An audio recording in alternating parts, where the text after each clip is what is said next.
Hello and welcome to some Everquest patch notes and news. So this is going to cover the test server patch notes and a bunch of news items that have popped up in the last few days.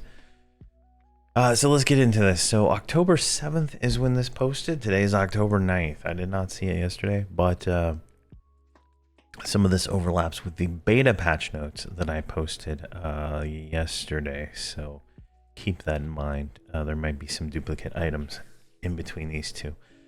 All right. Previously worn ornaments will no longer be removed from armor when loading different armor sets. So that's a persona thing.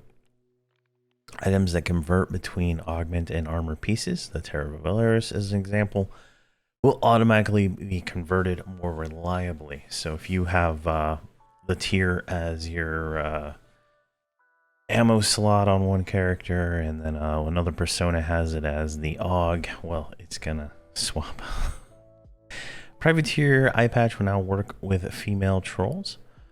A heritage crate, the erotic knife heritage crate, is available in the marketplace. The consuming magic effect on group tier necromancer robes from Terra of Lucklin and raid tier necromancer robes from Lorien Song should now work on detrimental spells up to 125. Quests and events, the dance of the Dermisher raid. At the end of the event, Malthasuki will devour the fake actors last to allow time to complete the achievement. Errol's Day, can anybody find me? The goblin instigators have had their awareness and reaction ranges reduced. They will also now despawn after 2 minutes of inactivity. Stone Cold Summer, Cure for the Blues, remove the duplicate spawns of Jirik, Jaff, and Mook. Alright, spells. Druid and Magician updated the annihilate the unnatural line beginning at 73 to provide a greater advantage over normal spells when used against summon and construct creatures. Increase the chances to fire and annihilate resistances and annihilate destruction to 24% and 10 to 12% at all levels. Greatly increased the damage dealt and the mana cost. Added the missing upgrade to annihilate destruction at level 88 and corrected the version of annihilate destruction that is triggered by an annihilate the anomalous. All right, so this, in a lot of words, is upgrading the mage and druid line of spells that attack summoned creatures. That's an interesting change, but I can't imagine anybody swapping that spell in, regardless, unless it's like 4 times the damage to, have a different spell set just for, the rare chance you might get a summon mob. But, you never know. Cleric and Paladin updated the Annihilate Undead lines beginning at 86 to provide greater advantage over normal spells when used against undead.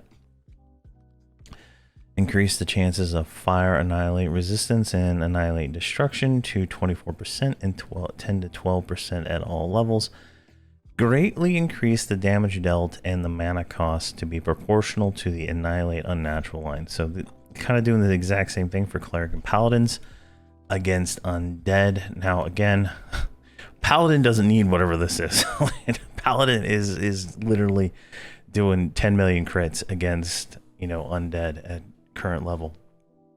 They don't need anything there. They need more undead mobs is what they need, and I would assume at the same time you need more summoned mobs to make these lines worthwhile to be used. But the cleric, I could see a use for the cleric having more because they don't have slay undead like the paladin does. But we'll see how that goes. I do have a cleric going up at the moment, so we'll definitely see that line next patch. I'll try to cast something. Changed all instances of Druzel Row to the new model to better represent the original concept art for Druzel Row. Alright, so there is a post. Let me see if I can find it. Where's staff tracker? Let's see here. If I can find it. Wow, there's a lot of posts. Show older items.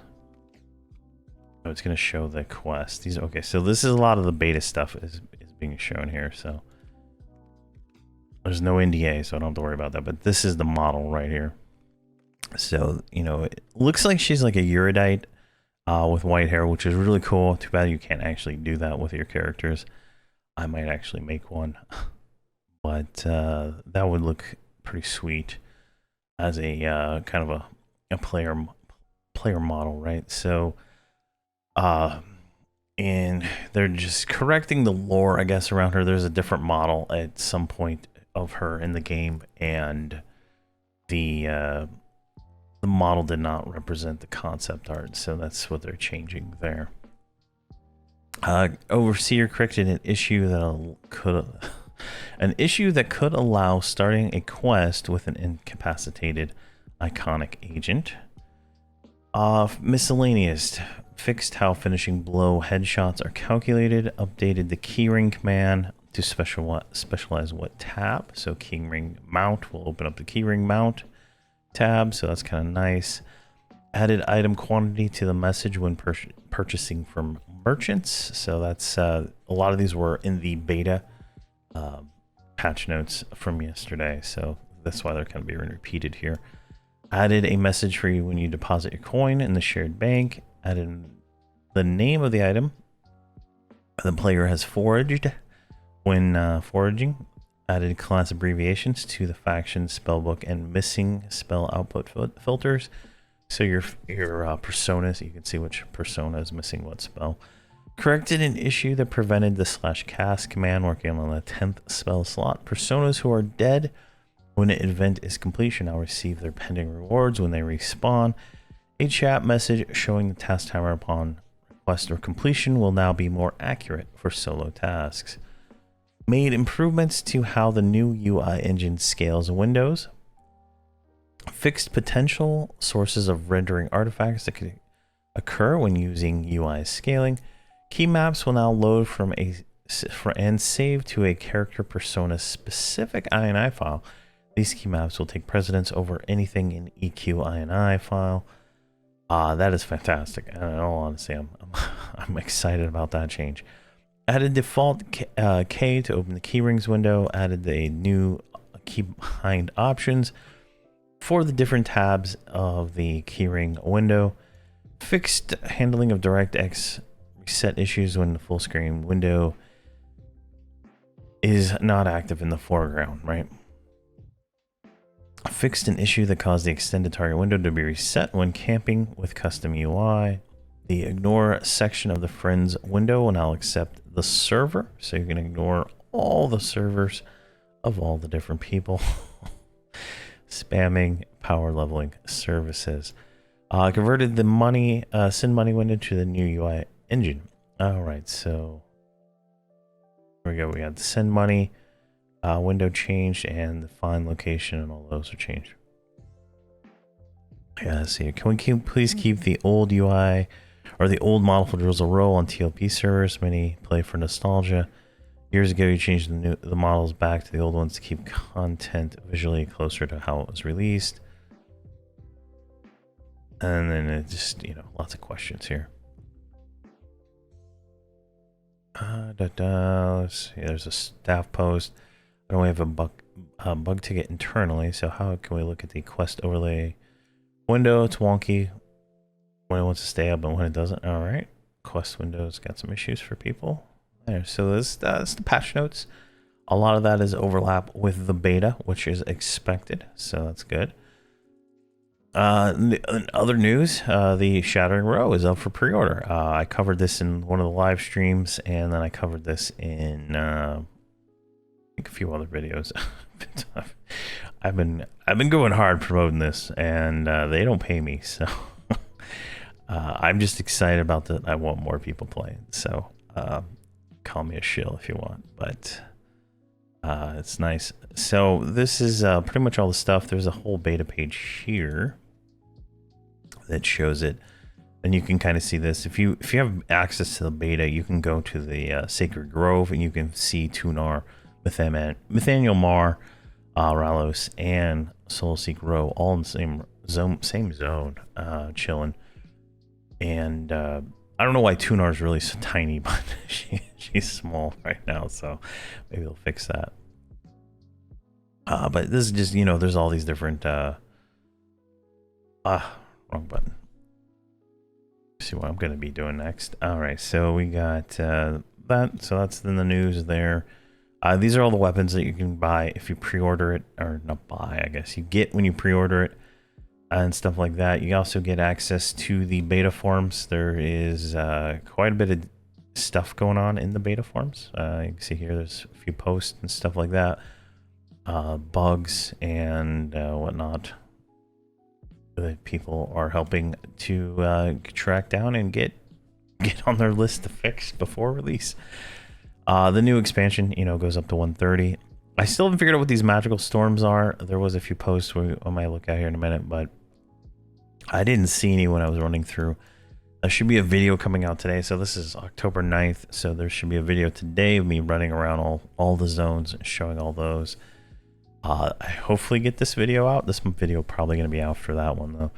So it should already be out, but I run around the zones. I don't see any of these magical storms, but I don't really kill a lot of mobs because I'm playing on a bard and I'm terrible at the bard. So, killing a mob is quite an ordeal to do. If you play on the beta and you do like things and you do quests and you report bugs and stuff, you get a chance to get a broom metamorph, so you can have like a little pet broom following you around. And yeah, so there's that. Let's see here. Yeah, this the pre-order, and then on October 3rd they announced a creator program, content creator program. So if you stream or make videos related to the game, you're 18 or older, and you generate at least 15 pieces of content in the last 90 days across streaming, writing, long-form video, short-form video, podcasting, or social reach. And you're in good standing with the Everquest community, which I'm not 100% sure what that actually means. They don't hate you? I don't know. It says the community, so I would assume that means the players don't hate you, not the developers. But there's all kinds of stuff here. I personally applied for this just because I make a few videos on the game, and I'm hyped. So we'll see how that goes. But anybody else who's interested in that can definitely go and join and stuff like that. Also, I did a short yesterday, I think, or the day before. The Knights of the Dead are back. This is the annual Halloween event. You can see here. There's some new visages. That eye looks like the thing from Alien Earth. I don't know why. Let's see. You get a bundle of them all at discount. So it's like a rat illusion, a zombie illusion, and the little raw flesh scavengers, I guess the name of that.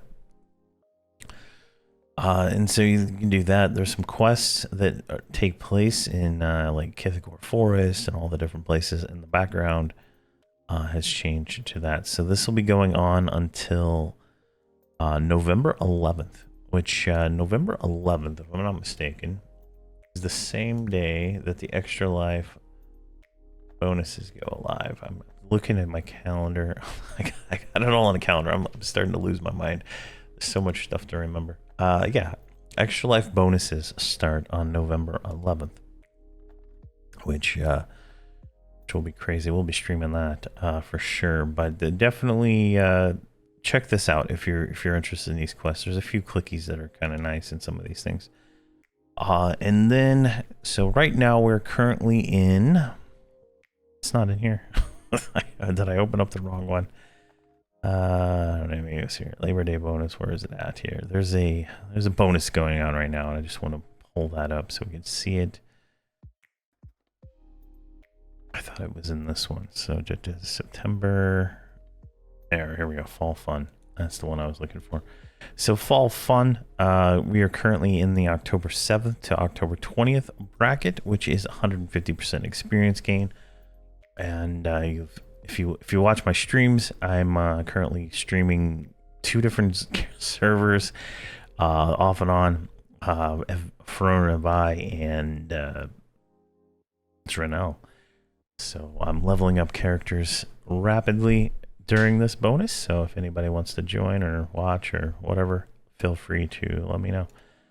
All right, so That'll go on until the end of the month. And then Extra Life bonuses start on the 11th. Extra Life game day, I believe, is the 5th. I'd have to look. I mean, let me look real quick. I don't want to say the wrong date, and then someone tells me I'm wrong. Extra Life game day. When is game day?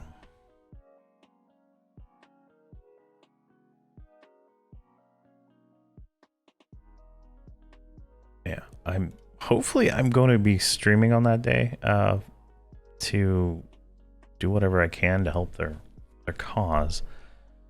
But I have no idea how to do it. And I guess this tells you how to do it right here. But I tried doing this like last year and I couldn't get it to work. So I didn't. All right, where is it? Incentives?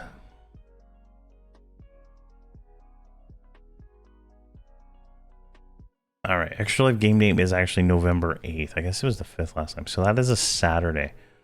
That is Saturday the 8th. So on the 8th, that is when, you know, they're going to be doing a large, you know, multifaceted, you know, media campaigns kind of thing, I believe, with trying to get everybody to play and generate money to donate to the charity. And these are the fundraising milestones that they're looking at. And if they get to $115,000 in donations for the hospital, they will activate all of these rewards from the 11th to the 18th. Right. So it's, you know, pretty nice little thing. And it's nice that they give back to their community and stuff like that. Now, I was going to go through these staff posts, but I didn't realize there was so many of them. And there are a lot of them are related to the beta that is currently out. So I think it might be a little bit confusing on some of this. So we're going to skip that for now. But I believe that is everything patch note and news-wise for today. I mean, there's going to be a lot of news over the next few weeks and months as we get to the release of the new expansion, Shattering a Row. Now, looking at my calendar, I expect the expansion to drop on either December 2nd or December 9th, personally. So what are your thoughts? When do you think it's going to come out? And how much are you going to play during the Christmas holiday?